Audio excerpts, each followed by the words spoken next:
Trump's Liberation Day has arrived. He's imposing sweeping tariffs on around 60 countries and insisting that this will make America wealthy again. Dr. Victor Davis Hanson is a senior fellow at the Hoover Institution and Stanford University and best-selling author and historian, and he joins us now on Power Hour. Dr. Victor Davis Hanson, thank you for your time. Look, countries around the world are in shock. This is no doubt a big controversial move from Donald Trump. Is he making the right decision? Well, he's making one that the elite of the United States does not approve of, but the majority of people do. And it's because we're running about a $1.1 trillion to $1.4 trillion on average the last 5 years trade deficit. We're $37 trillion in national debt. We pay $3 billion a day in interest on it. We're running a 1.7 annual trillion dollar budget deficit. So everybody's passed on this debt and this imbalance and this asymmetry, and he's decided he's going to be the first president that's going to address all of these issues at once. So we'll see what happens. It's not sustainable, what everyone feels about it. Okay, so is Trump playing the long game here? Do you think Americans will be okay with some short-term pain? And how long will it take for Americans to actually benefit from these moves? I think most countries, I think his idea is no tariffs at all. So countries that don't have tariffs are us are in surpluses with one exception. If there are restrictions on American products, he feels that certain countries, and this applies to Australia. We had one case of a bovine encephalitis, I think 22 years ago, and that was imported from Canada, that cow. And Australia has banned beef from America ever since. So I think that explains why he put the 10% on Australia. But you got to remember that Australia, in all of the polls, Gallup and Pew polls, overwhelmingly polls the most favored nation among the American people. I think 64% of Americans have a high opinion of Australia. So I don't think this is going to be a big. Yeah, I don't think it's going to be a big issue. It's going to be resolved. He said he wasn't going to put a tariff on beef. And I think Australia runs a slight surplus, 15 billion with us, and your country runs a surplus with all countries combined. So you're not in the same situation that we are with this massive deficit. We are seeing other countries respond. Just 24 hours prior to Donald Trump's announcement, Israel announced that it's lifting all tariffs being imposed on US products. Do you expect that other countries will follow suit and respond in a similar way? I think some was. I think he's the art of the deal talking. By that, I mean, so Mexico was supposed to be a free trade partner. They have a $177 billion deficit with us, trade. They have $63 billion. They're expatriates, most of them here illegally, send to Mexico. Most of them are being subsidized with U.S. health, welfare, housing, education subsidies while they're here. And their cartels drain $30 billion. So it's all building up. With all these countries. In their case, I think if a country has a large surplus and they have asymmetrical tariffs, he's not going to back down. If a country says, we have a moderate surplus and we're willing to work with you and we don't need to eliminate it, but we're willing to work with you where we have no tariffs on either side. The United States has the fewest aggregate across the board, has the lowest tariffs of any major country in the world.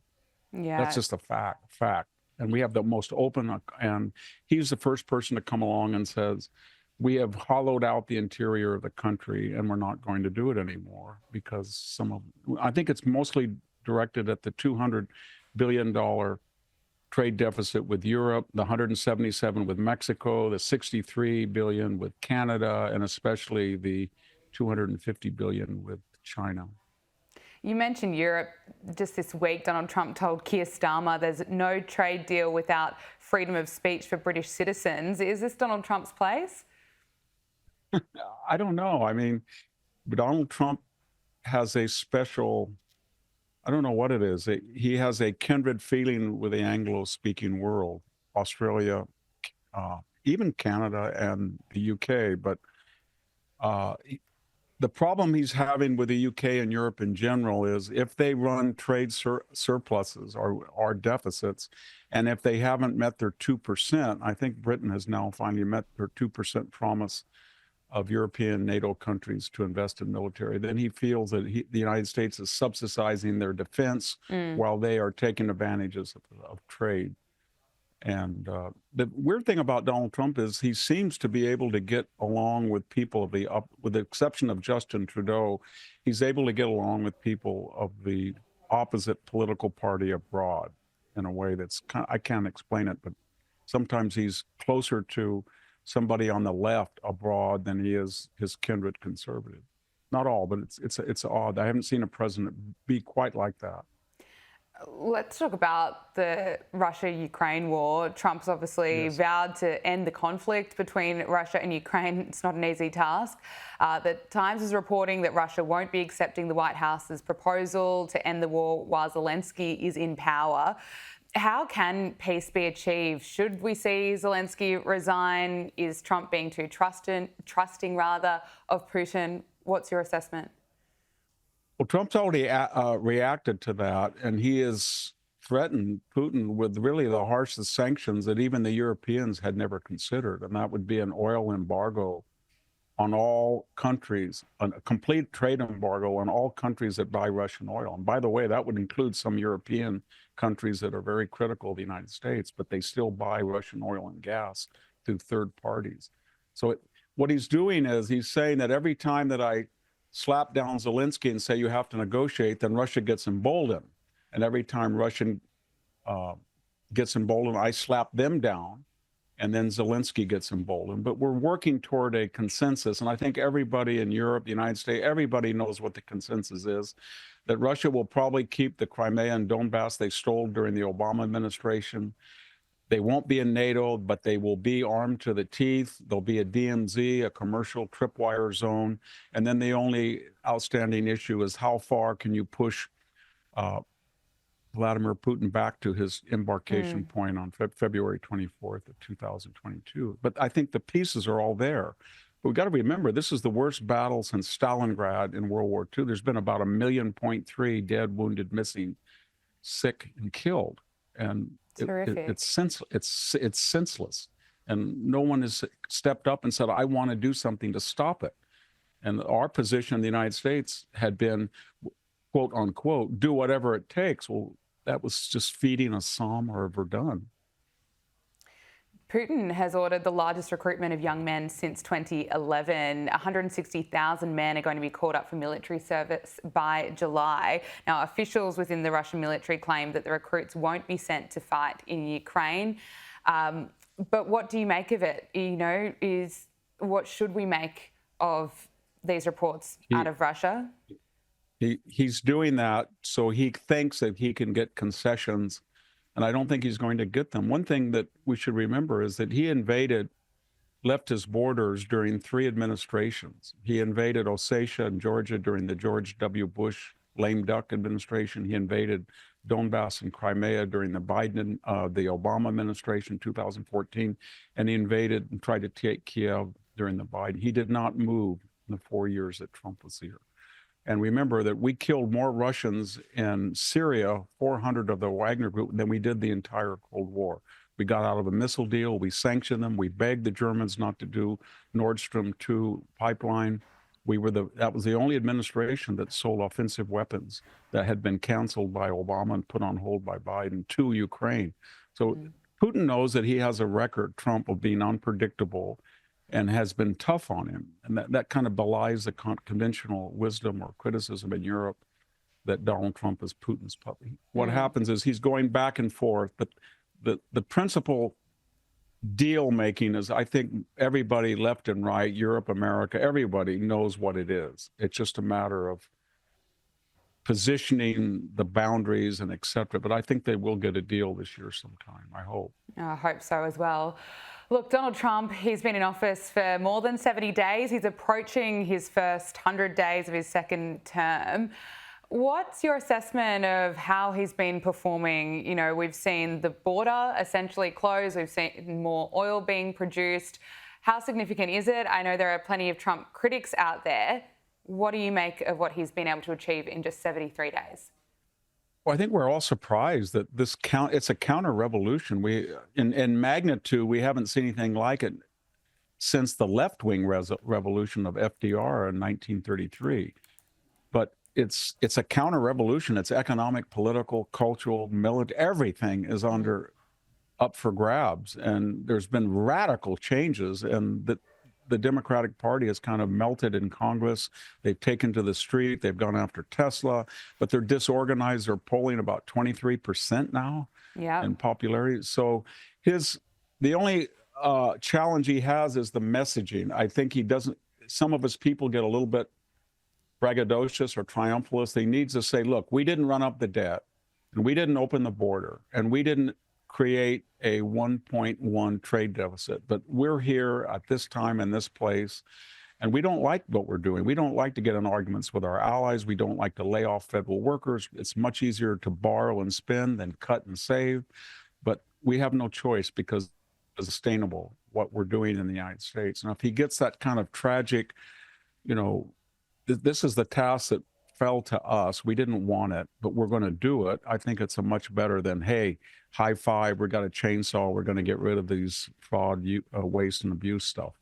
That's all. It's just a matter of messaging.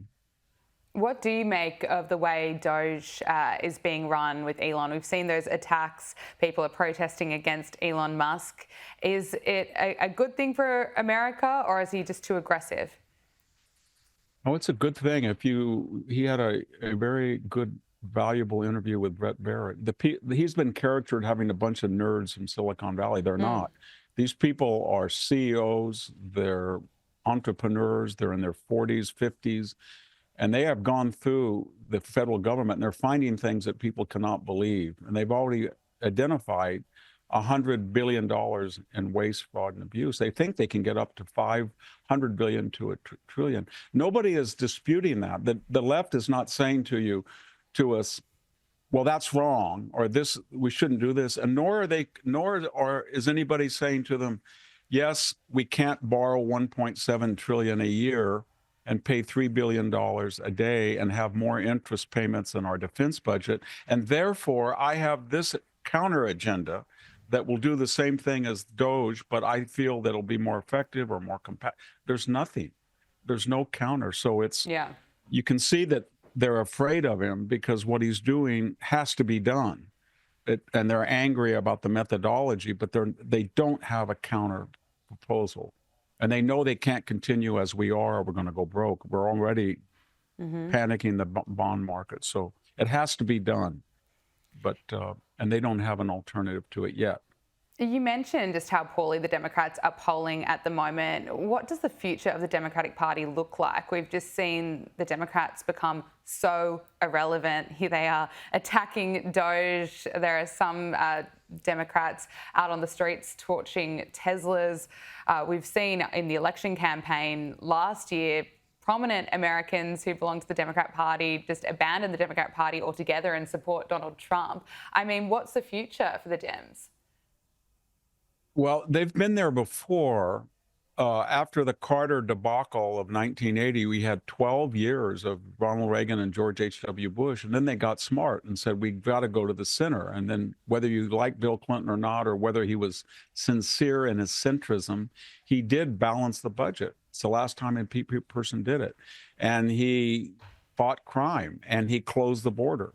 And the Democratic Party was in power for 8 years, and then with the interregnum of George W. Bush, they still won the popular vote when Bush was elected in 2000. And then they had Obama. Then they moved hard left under Obama, and they went further and further left. And they're either going to have to go back to the Clinton remedy and go to the center. John Fetterman is kind of an example, or they're going to be completely irrelevant. I don't know if they're going to survive, but they're not unlike some of the parties in Europe on the left. We have a conservative, worldwide, global reaction to this hard left, progressive, socialist 20 years. And in the United States, they went after, they used lawfare. And now we're seeing the Europeans adopt the American left by going after politicians in Romania and France, Germany, and it's they don't have a constructive agenda, is what I'm trying to say, that'll appeal to 51% of the people.